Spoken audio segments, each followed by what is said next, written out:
the point to be made here is that psychedelics are not an ideology or a position. They are an experience, and an experience is something that we have very intimately ourselves. So it's not something you can teach people or draw too many general conclusions from.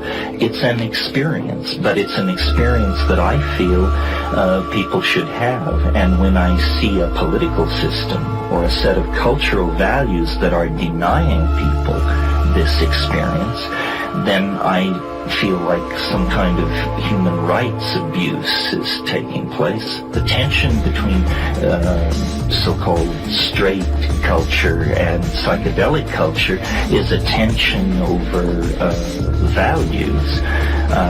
Psychedelics challenge the assumptions of any cultural or political system, and that makes them dangerous to every cultural and political system. So if there's anything a Marxist dictatorship, a high-tech industrial democracy, or a theocracy, they can all get together on one thing, which is psychedelic drugs are a knife poised at the heart of community values. Well, this is just simply nonsense. And then all the reasons brought forth are, in a sense, a red herring. The psychedelics are among the safest substances known for human ingestion, considering the depth of their impact on human mental functioning.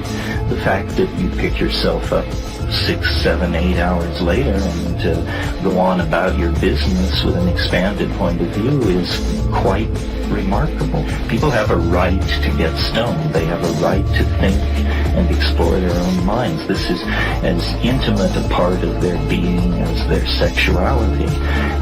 And in any culture which mitigates that is clearly afraid of a full and fair and open dialogue about what reality is and what real human values ought to be. I think anybody who takes a number of psychedelic trips will eventually earn their oak leaves. I mean, you can spend difficult evenings. People who dismiss this as recreational drugs or hedonism or escapism absolutely do not know what they're talking about. This can be very challenging and difficult work. That's the ocean kayaking metaphor is more appropriate. I don't think meditation and yoga are the same enterprise as taking psychedelics. They are often sold as the same enterprise, but in fact nobody goes to the ashram with their knees knocking in terror over what is about to sweep over them. On the other hand, if you're taking high doses of psilocybin or DMT, this would be a perfectly reasonable response. I'm interested in everything. To my mind, the psychedelic agenda means visiting the most remote parts of the world, reading the most forgotten and obscure literatures, and having the most extreme experiences that one can enjoy safely.